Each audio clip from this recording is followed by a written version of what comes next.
초겨울이었다. 비가 잦은 계절이었고 그날도 골목은 젖어 있었다. 도윤은 배달 가방을 어깨에 걸친 채 좁은 골목을 빠져나왔다. 오토바이 시동이 걸리지 않아 마지막 두 걸음은 걸어서 뛰었다. 신발 안으로 빗물이 스며들었다. 양말이 젖는 감촉이 느껴졌지만 멈추지 않았다. 멈추는 순간 오늘 수입에서 배달비 하나가 날아갔다. 혼자 사는 사람에게 그 돈은 내일 식비였다. 도윤은 가족이 없었다. 기억도 거의 없었다. 아주 어릴 적 장면 하나만 남아 있었다. 비가 오는 날이었고 낯선 건물 앞이었다. 누군가의 손을 잡고 있었다. 작고 차가운 손이었다. 그 손이 천천히 미끄러졌다. 도윤은 그 손을 잡으려 했는지 그냥 놓쳤는지조차 기억하지 못했다. 그 이유는 없었다. 보육원에서 나온 뒤 도윤은 여러 일을 했다. 공사판, 주방, 창고 정리, 몸을 쓰는 일이라면 가리지 않았다. 배달은 그중 그나마 혼자 움직일 수 있는 일이었다. 누군가와 말을 섞지 않아도 됐다. 그날 마지막 배달지는 평소와 달랐다. 주소를 보는 순간 이상하다고 생각했다. 언덕 위였다. 내비게이션이 안내하는 길을 따라 올라가자 높은 담장이 나타났다. 담장 너머로 큰 나무들이 보였고 불이 켜진 창들이 빗속에서 빛났다. 도윤은 오토바이를 세우고 초인종 앞에 섰다. 누르기 전에 잠깐 멈췄다. 이유를 알 수 없었다. 처음 오는 곳이었다. 그런데 이상하게 낯설지 않았다. 담장의 색깔이, 정원의 냄새가, 빗소리가 창문을 두드리는 방식이 어디선가 본 것 같은, 알고 있는 것 같은 느낌이었다. 말도 안 된다고 생각하면서도 손이 쉽게 올라가지 않았다. 도윤은 고개를 저었다. 피곤해서 그런 거라고 생각했다. 하루 종일 뛰어다닌 날이었으니까. 초인종을 눌렀다. 잠시 후 문이 열렸다. 그 순간 도윤은 이상한 감각을 느꼈다. 처음 본 집이었는데 처음이 아닌 것 같은 기분. 빗속에서 불빛이 쏟아지는 그 문 앞에서 도윤은 오래전 꿈속에서 본 것 같은 장면을 마주하고 있었다. 문을 연 사람은 여자였다. 또래이거나 조금 어려 보였다. 단정한 차림이었고 차분한 눈빛을 가진 사람이었다. 그런데 도윤을 보는 순간 그 눈빛이 흔들렸다. 아주 짧게, 그러나 분명하게. 두 사람은 잠시 말을 잊은 채 서로를 바라봤다. 빗소리만 들렸다. 배달 맞죠?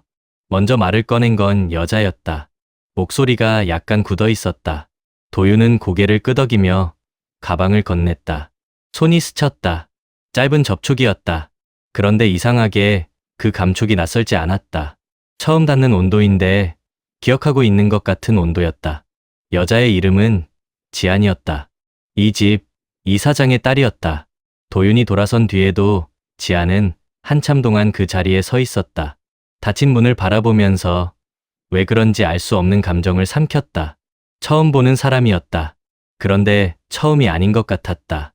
며칠 뒤 도윤은 다시 그 집에 들어가게 됐다. 지안의 연락이었다. 무거운 짐을 옮기는 일이었다. 일당을 준다고 했다. 도윤은 별 생각 없이 수락했다. 집 안은 넓었다. 높은 천장, 오래된 가구들, 긴 복도. 도윤은 짐을 옮기면서 집 안을 훑었다. 어릴 때 그런 버릇이 생겼다. 낯선 공간에 들어가면 출구부터 확인하는 버릇. 그런데 복도를 지나던 중 발걸음이 멈췄다. 복도 끝에 닫힌 문 하나가 있었다. 다른 문들과 다르지 않았다.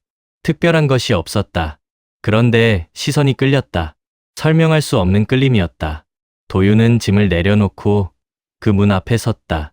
손잡이에 손을 올리지도 않았는데 문 너머에 무엇이 있는지 알고 있는 것 같은 기분이 들었다. 거긴 창고예요. 지안의 목소리가 들렸다. 도윤은 돌아봤다. 지안이 복도 끝에 서서 자신을 바라보고 있었다. 표정이 이상했다. 놀란 것도 아니고 의심하는 것도 아닌 무언가를 알아가는 사람의 표정이었다. 두 사람의 시선이 마주쳤다. 또다시 짧은 침묵이 흘렀다. 그날 밤 도윤은 좀처럼 잠들지 못했다. 꿈이었다. 긴 복도였다. 햇빛이 가득한 오후, 창가에 먼지가 반짝이고 있었다. 어린아이가 뛰고 있었다.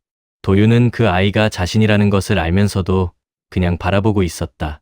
아이는 누군가를 향해 달려가고 있었다. 팔을 벌리고 있었다. 그런데 닿으려는 순간마다 그 사람이 멀어졌다. 목소리가 들렸다. 이름을 부르는 목소리였다. 어떤 이름인지는 들리지 않았다.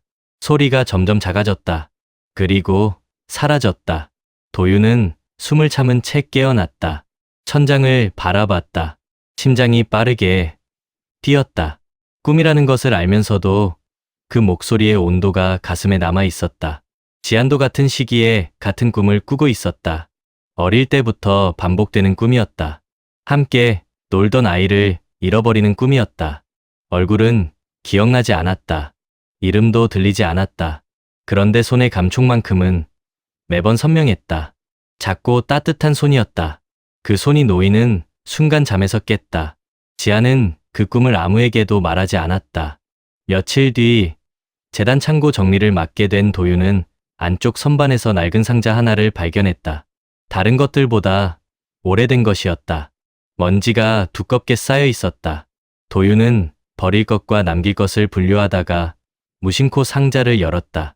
오래된 물건들이었다. 낡은 사진 몇 장, 작은 옷가지, 그리고 어린아이의 신발 한 켤레. 도윤은 그것들을 하나씩 꺼내다가 손이 멈췄다. 기록 카드였다. 오래된 종이였다. 누렇게 변해 있었지만 글자는 읽을 수 있었다. 이름, 도윤, 생년월일. 도윤은 그것을 읽고 다시 읽었다. 자신의 이름이었다. 자신의 생년월일이었다. 손이 떨렸다. 카드를 쥔 손가락에 힘이 들어갔다. 그 이름 어디서 본 적 없나? 뒤에서 목소리가 들렸다. 낮고 무거운 목소리였다. 도윤은 천천히 돌아봤다. 창고 문 앞에 남자가 서 있었다. 이사장 성훈이었다. 그는 도윤의 손에 들린 카드를 바라보고 있었다. 표정이 없었다. 그러나 눈빛이 달랐다. 24년을 찾아온 사람의 눈빛이었다. 성훈은 오래 말을 꺼내지 못했다. 도윤은 카드를 손에 쥔 채 그를 바라봤다. 이사장이라는 사람을 가까이서 본 것은 처음이었다. 나이보다 늙어 보이는 얼굴이었다. 머리카락이 휘었고 눈가에 주름이 깊었다. 무거운 것을 오래 짊어지고 살아온 사람의 인상이었다. 성우는 창고 안으로 들어와 낡은 의자에 천천히 앉았다. 그리고 시작했다. 24년 전이었다. 아이를 잃었다고 했다. 2살짜리 아들이었다. 단순한 실종이 아니었다. 누군가 의도적으로 데려간 것이었다. 당시 재단을 둘러싼 분쟁이 있었다. 이건 다툼이었다. 성훈에게 타격을 주기 위해 가장 약한 곳을 건드린 것이었다. 아이를 빼앗아 협박 수단으로 쓰려 한 것이었지만 어느 시점에서 아이는 그냥 버려졌다. 아무도 책임지지 않았다. 아이는 끝내 나타나지 않았다. 그 아이도 내 나이쯤 됐겠지. 성훈의 시선이 도윤에게 머물렀다. 도윤은 그 눈빛을 받아내기가 어려워 카드를 내려다봤다. 이름, 생년월일, 글자들이 흔들리는 것 같았다. 지안이 창고 문 앞에 서 있었다. 언제부터 들은 것인지 알 수 없었다. 그녀의 얼굴은 창백했다. 머릿속에서 퍼즐이 맞춰지는 소리가 들리는 것 같았다.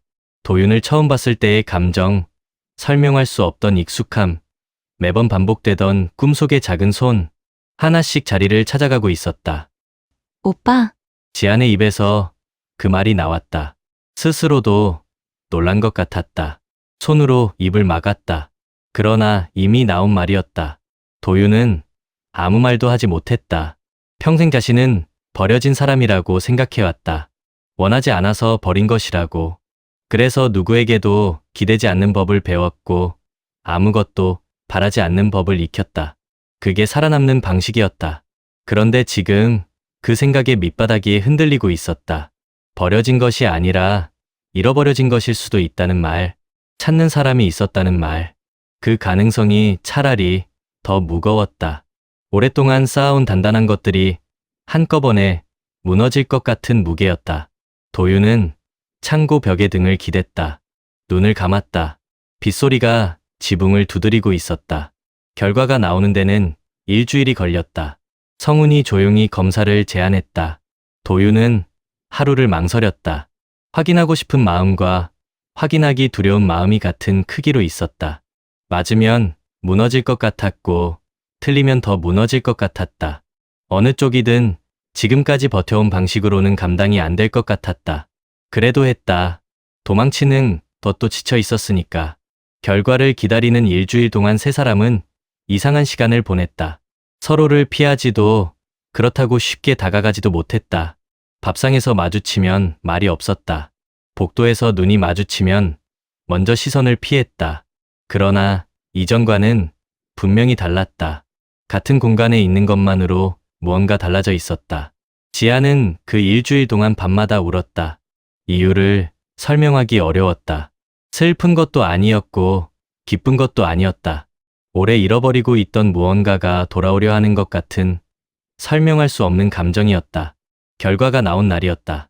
성우는 서재에 혼자 있었다. 봉투를 받아들고 한참을 열지 못했다. 손이 떨렸다. 24년 동안 수십 번 같은 봉투를 열었고 수십 번 틀렸다. 이번에도 틀릴 수 있었다. 그 가능성이 손을 붙들었다. 지안이 먼저 말했다. 아버지, 제가 열게요. 성우는 고개를 끄덕였다. 지안이 봉투를 열었다. 종이를 꺼냈다. 읽었다. 그리고 눈물이 났다. 소리 없이 한꺼번에. 맞죠? 성우는 대답하지 않았다. 고개를 끄덕였다. 그것으로 충분했다. 도유는 창가에 서 있었다. 그 한 번의 움직임을 보는 순간 평생 단단하게 쌓아온 것이 조용히 무너졌다. 소리도 없었다. 그냥 스르르 무너졌다. 성훈이 천천히 걸어왔다. 도윤 앞에 섰다. 오랫동안 바라봤다. 그리고 조심스럽게 손을 들어 도윤의 어깨에 얹었다.